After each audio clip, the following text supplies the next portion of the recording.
Você se abre para as pessoas? Você se sente desconfortável em ser íntimo de alguém, não no sentido sexual, mas no emocional?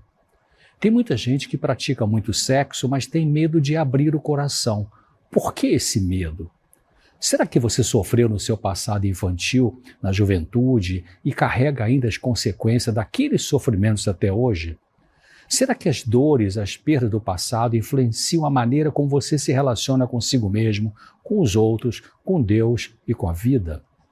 Será que traumas, amarguras, sofrimentos vividos ao longo de sua vida em sua família de origem contribuem hoje para alguma compulsão que você sente, algum vício, algum medo ou agressividade, fobia, pânico, depressão? Uma das necessidades básicas do ser humano, qualquer ser humano, é a afetividade.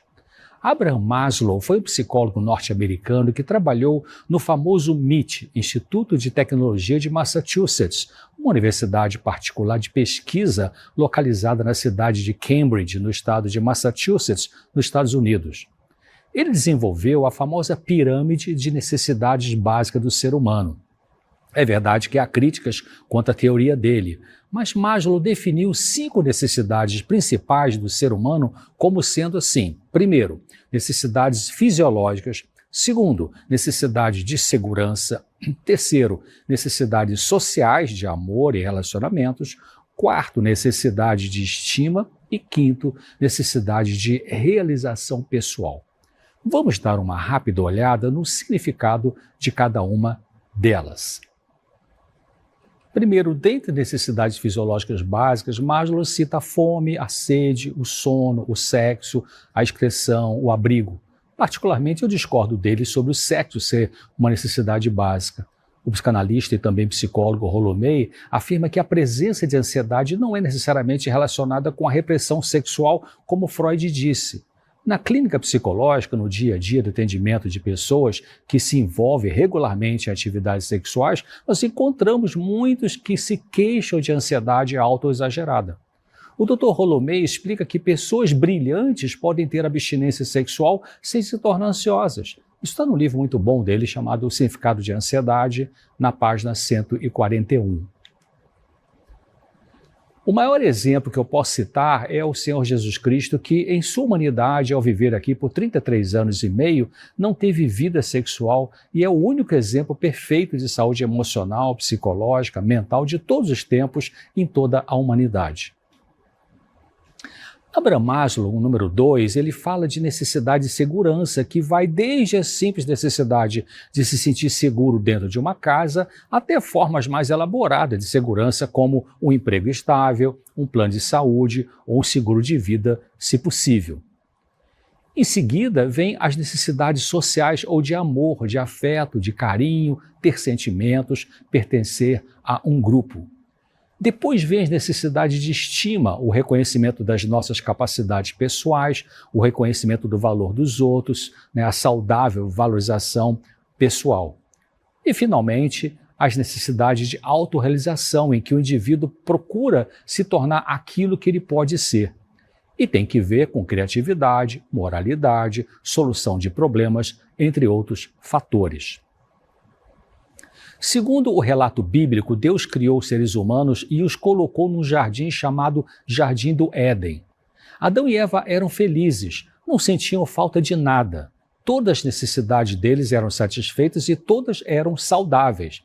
Não havia doença nem carência de afeto. Não havia transtornos mentais como angústia, depressão, violência, medo. Mas houve um problema que a Bíblia chama de pecado. Pecado é a transgressão da lei de Deus que produz consequências dolorosas e, finalmente, a morte. Pecado é tudo aquilo que faz você infeliz, que machuca, que produz tragédias. Adão e Eva pecaram. Os pecados deles foram a desconfiança da sabedoria e da bondade de Deus, a descrença na palavra de Deus e a rejeição da autoridade de Deus. A partir daí, nunca mais houve uma família 100% normal em termos afetivos. Todas ficaram afetadas, algumas mais, outras menos. A necessidade de afeto foi prejudicada. Em todas as famílias, em todos os tempos, em todas as sociedades, ocorre uma tendência para superproteger para a negligência ou para a rigidez. Todos fomos atingidos pelo pecado porque entrou em nossa natureza o egoísmo, o orgulho e outros problemas. Houve uma perda, falta algo, falta um ajuste emocional, ficamos carentes. A diferença é que uns são carentes de serem mais racionais porque se tornaram sensíveis demais, e outros são carentes de serem mais afetivos porque se tornaram racionais demais. Eu creio que só o Senhor Jesus Cristo é que conseguia, ao viver aqui nesse planeta como ser humano, equilibrar razão e emoção. Quando uma pessoa não consegue lidar com a sua emoção e afetividade equilibradamente, ela pode desenvolver uma obsessão, uma compulsão, um vício, uma adicção por qualquer coisa, por pessoas, por academicismo, por trabalho, sexo, jogo, comida, compras, romance, automutilação, dinheiro, pornografia, videogames, álcool e outras drogas. Obsessão é aquilo que não sai do seu pensamento e compulsão é aquilo que você repete no seu comportamento. A compulsão é o ato de você se envolver numa atividade, numa coisa ou numa pessoa como tentativa de sobreviver como indivíduo. Compulsões servem para entorpecer a experiência que a pessoa vive naquele momento. Você pode se tornar compulsivo por causa de machucados emocionais do passado e também pelas decisões que tomou sobre seu valor pessoal, sobre a sua capacidade de amar, sobre se realmente merece ser amado ou ser amada. A gente se torna aquilo que nos causa menos dor. Mas você pode contra-argumentar dizendo, mas isso que eu me tornei me faz sofrer, eu não gosto de ser assim. Olha, como é que eu tenho tanta fobia? Olha como é que eu vivo em pânico? Como é que você está dizendo que a gente se torna aquilo que nos causa menos dor? Bem, eu vou tentar explicar. Isso que você é hoje é o melhor que conseguiu ser até agora com os recursos psicológicos que você dispõe.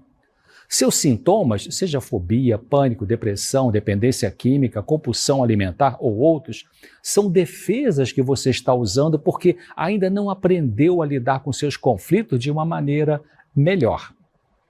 Deixe-me explicar melhor. Uma criança pode ter sido vítima de abuso verbal e afetivo ao longo da infância. Seu pai ou mãe pode ter sido irônica, agressiva, distante, fria. Isso pode ter gerado na criança um fechamento, um encolhimento, uma retração. E ela pode ter crescido com uma característica de introversão, por exemplo, que a impede de se relacionar socialmente de forma agradável, preferindo estar sozinha e isolada. Mas esse isolamento também produz dor. O fato dela ter se tornado fechada socialmente foi o melhor que ela conseguiu. Se fechar foi uma defesa usada para se proteger dos abusos na família de origem. Foi um escudo de autoproteção contra a dor de ser rejeitada pelo pai ou pela mãe. Um escudo protege, mas também afasta de contato íntimo. Então, nesse exemplo, esta pessoa se tornou o que ela se tornou porque, ao se fechar, sente menos dor. A compulsão pode ser, então, uma manifestação de sofrimento e, ao mesmo tempo, uma proteção por causa de traumas, de feridas difíceis para aquela pessoa.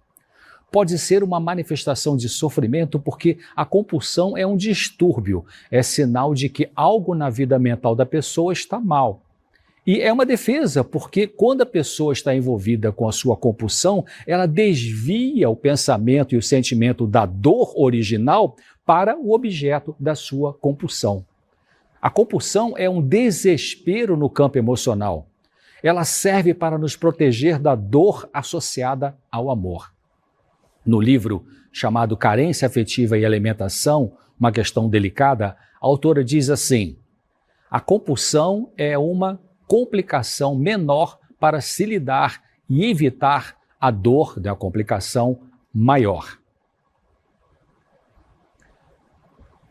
Para uma pessoa com sofrimentos como depressão, fobia, pânico, ansiedade excessiva, entre outros, não ficar dependente de medicação e poder realmente melhorar, ela vai precisar examinar as decisões que tomou no seu passado relacionadas com a noção de valor pessoal e decifrar o que cultivou em sua mente sobre o desejo de ser amada. Se saiu da infância sem certeza de ter sido amada, sem ter sentido que foi amada pelos cuidadores, será que isso produziu nela um pensamento, uma crença sobre si mesma como não tendo valor? É comum uma criança, ao viver num ambiente com frieza afetiva, cultivar inconscientemente pensamentos de que ela não tem importância. Por que as crianças podem desenvolver esse tipo de pensamento e sentimento de desvalor? Por quê? Porque, naturalmente, para elas, os pais sempre estão certos. E quando um pai e mãe perdem o controle e agridem o filho, a filha, com palavras duras e com atitudes estúpidas, a criança ainda tenta proteger na mente dela a ideia de que aquele pai e aquela mãe estão certos e que ela é que está errada. Uma criança pequena de 4, 5 aninhos de idade não consegue pensar assim: ah, papai e mamãe gritam comigo quando estão nervosos, eles perdem a paciência comigo e me dão tapas, não porque eles estão errados, mas porque eu não sou uma boa pessoa. Seria muito angustiante para uma criança pequena ter que admitir que seu pai, a sua mãe, erra. Seria muito assustador pensar que eles são imperfeitos. A criança precisa ver no pai e na mãe seus heróis. Só quando chegar na vida adulta é que poderá, com dor, desidealizar seus pais e admitir que eles não eram perfeitos como achava que eram.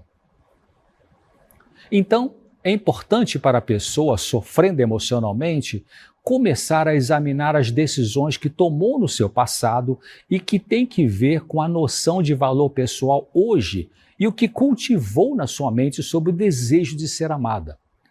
Você tem cultivado um desejo, tem idealizado, de ser amada, ser amado? Você está presa na idealização, na fantasia de um amor perfeito, de modo que perde o que há de bom no relacionamento possível atual aí na sua família? Ainda não aceitou as perdas do passado? Tem fugido disso através de algum tipo de compulsão? Se admite que sim, então pare e nos próximos dias analise a sua vida passada. Peça a luz a Deus para iluminar a sua mente e ajudar você a entender, a trazer para o seu consciente tudo aquilo que Ele, Deus, sabe que você precisa compreender para ser liberta da sua dor emocional. Peça a Ele forças para aguentar os sentimentos dolorosos, originais, produzidos ao pensar nessas coisas. Foi Ele mesmo, Deus, que disse que, ao você conhecer a verdade o libertará.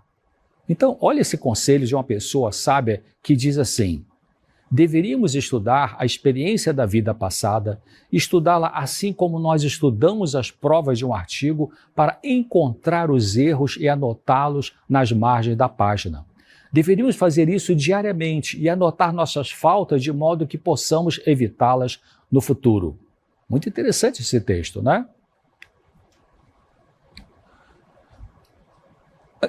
Você pensando nesse texto, você vai começar a entender que é importante fazer esse tipo de autoanálise, né? É importante você observar que é necessário, talvez, melhorar sua intimidade, sua sinceridade emocional, não intimidade, como eu disse, no sentido de sexualidade, mas de vivência de afeto, de carinho, de abertura do coração para outra pessoa. Como eu comentei, muita gente faz muito sexo, mas não tem intimidade. Aquela palavra que os jovens usavam, ficar, é um exemplo de intimidade sem intimidade. Ficar é quando um rapaz e uma moça se encontram numa festa, se abraçam, se beijam, pode ter sexo, e no dia seguinte, ao passar um pelo outro, pode apenas dizer oi e nada mais. É um relacionamento descartável, sem compromisso, sem intimidade, e só corpo, só emoção, não sobra nada.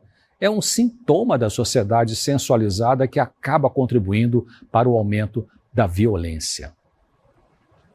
O cardiologista e professor da Universidade da Califórnia em São Francisco, Dr. Jim Ornish, autor de vários livros, e um deles sobre aspectos emocionais e sociais que contribuem para a doença cardíaca, ele comenta dizendo assim: sair com várias mulheres ou homens é uma maneira de se ter experiência superficial. Ajuda a erguer uma barreira à intimidade. Tem gente que quando chega perto da outra torna-se vulnerável e isto a assusta e ela em seguida passa para outra pessoa. Uma pessoa assim pode ao mesmo tempo nunca estar sozinho e nunca ter intimidade com ninguém. Pode produzir durante algum tempo uma sensação boa, mas sempre deixa no fundo uma sensação maior de solidão e vazio. Você pode obter alívio da dor emocional assim, tendo uma pessoa atrás da outra. É como um calmante que você toma e depois tem que tomar outro. Ou como uma realização profissional que você obtém e logo vem um vazio e precisa de outra realização para não sentir dor. Isso está no livro Amor e Sobrevivência, desse doutor cardiologista, muito bom esse livro. Então, melhorar a intimidade afetiva é abrir mão da compulsão. Uma pessoa compulsiva não pratica a intimidade saudável. Ela pode ser até compulsiva por sexo ou por romance, mas a compulsão a domina e ela atrapalha dela ser íntima, né, como um todo. Veja o que essa autora diz. Quando nos tornamos íntimos de alguém, perdemos o controle. Perdemos o controle de por quanto tempo eles ficam ou vão embora, de como se sentem a nosso respeito, de como nos sentimos a respeito do que fazem ou dizem. Perdemos o controle do efeito de amá-los, né, que esse efeito produz em nossas vidas. Tornamos-nos vulneráveis à perda, à dor, à morte. Um bom livro esse também, Carência Afetiva e Alimentação, uma questão delicada. Então, tornar íntimo é abrir o coração para uma outra pessoa. Mas o que virá dela para você? Aceitação, rejeição, ironia, afeto, indiferença? Quando uma criança abre seu coração para o pai e para a mãe e recebe de volta uma palavra fria, dura, e se isso ocorre com frequência, ela se sente justamente magoada. Alguma coisa difícil para ela acontece. E ela pode sentir angústia, tristeza, medo diante de atitude ruim do pai ou da mãe. Um machucado emocional que se instala na criança pode ficar incurável, pode ficar uma ferida aberta por muitos anos, até por décadas. E essa criança irá tentar diminuir a dor da rejeição ou fingir que não foi nada. Ela vai se moldando em sua personalidade para se proteger da dor. E como eu expliquei, o tipo de pessoa que ela e que todos nós nos tornamos é o que nos causa menos dor. Em outras palavras, a gente se torna aquilo que nos causa menos dor. A criança que se sentiu rejeitada pode passar muitos anos da vida adulta tentando conseguir alguém que a ame da maneira como ela é, da maneira como ela precisa ter sido amada no passado infantil. Cobranças que marido e mulher fazem no casamento de um para o outro, em parte tem a ver com isso, com a criança interior de cada um que permanece sedenta de um afeto idealizado, perdido no passado. Quanto mais a perda do passado foi dolorosa para você, mais é provável que você vai ter medo de se abrir, de ter intimidade com alguém, porque você não sabe o que vai acontecer. Você irá receber um corte como recebia costumeiramente lá na infância, ou vai ser aceita e amada? Então, pessoas adultas podem ter o medo de abrir o coração para o outro indivíduo porque provavelmente as primeiras experiências íntimas que elas tiveram na vida podem ter sido assustadoras e não porque não possuem capacidade para amar. Não critique a si mesmo, não se deprecie achando que você não é capaz de amar. A capacidade existe, Deus te dá isso, mas o medo de doer de novo também pode existir em você. O Dr. Jim Ornish, ele diz assim, o segredo da sobrevivência é o amor. Quando nos sentimos amados e amamos, nosso sofrimento diminui. Nossas feridas mais profundas começam a cicatrizar, nosso coração começa a se sentir suficientemente mais seguro para ser vulnerável e se abrir um pouco mais. Daí você não vai precisar canalizar a humanidade e a afetividade para querer ser máquina nas relações de trabalho. Está nesse livro que eu comentei, Amor e Sobrevivência, muito importante esse livro.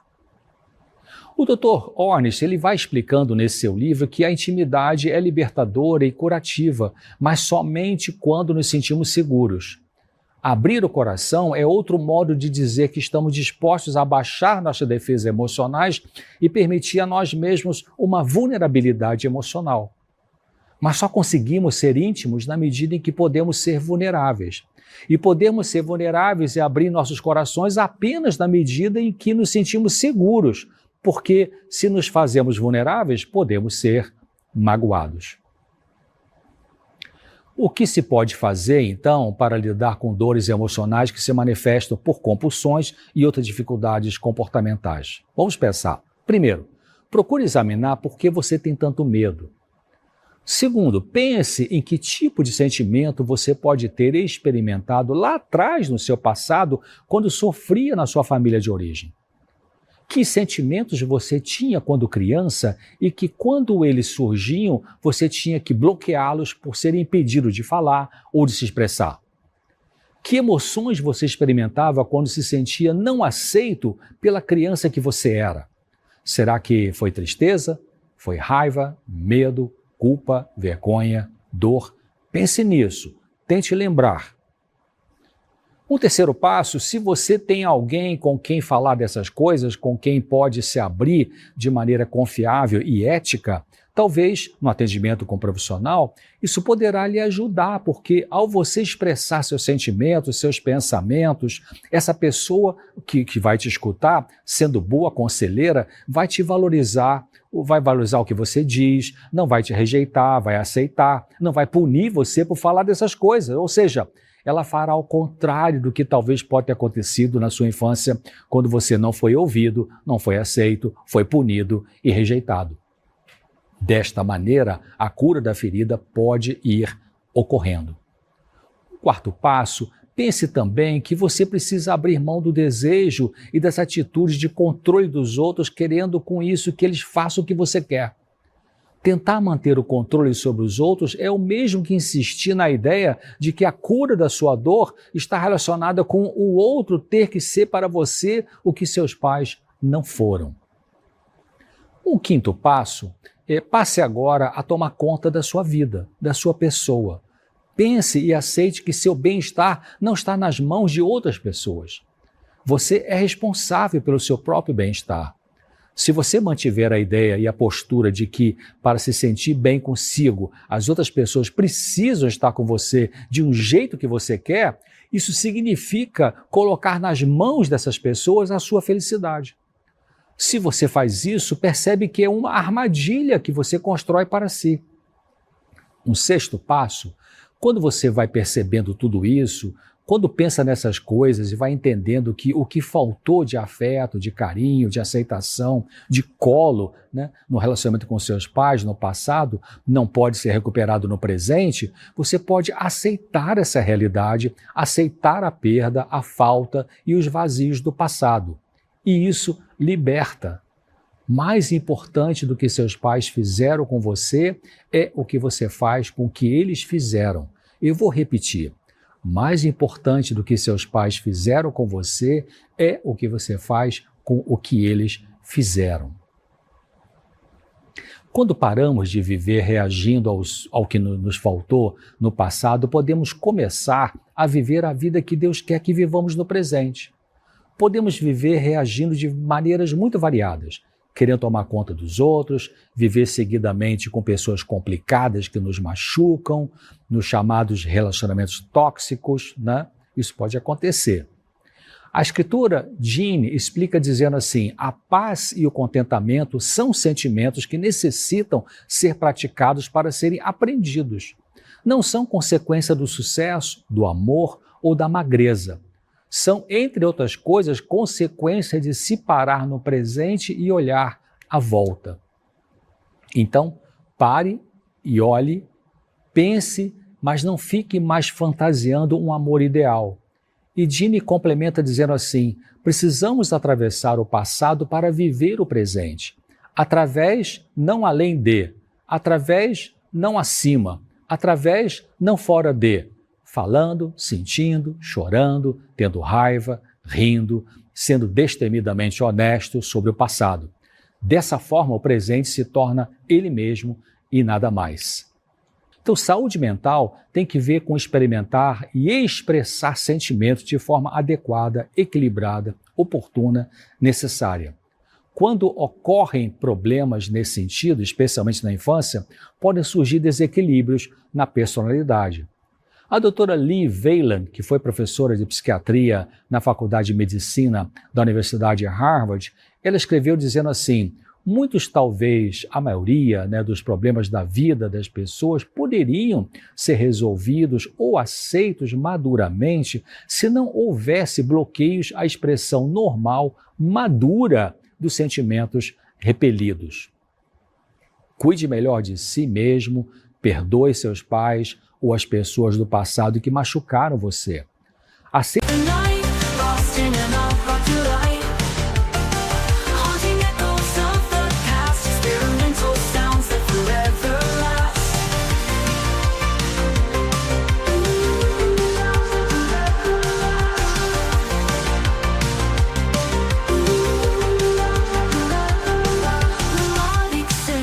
painting the sky in shades of pink and neon high. An indie rock heartbeat pounding true in a realm where the stars feel so new. We ride the waves of the night, lost in an art rock delight. Haunting echoes of the past, experimental sounds that forever last. Melodic synths painting the sky in shades of pink and neon high. An indie rock heartbeat pounding true in a realm where the stars feel so new. que agora, além do Pai Celestial, Deus Criador, você é a primeira pessoa responsável a se tornar o seu bom pai, a sua boa mãe. Cuide bem de você, Deus está interessado em te ajudar nisso no dia a dia da sua vida.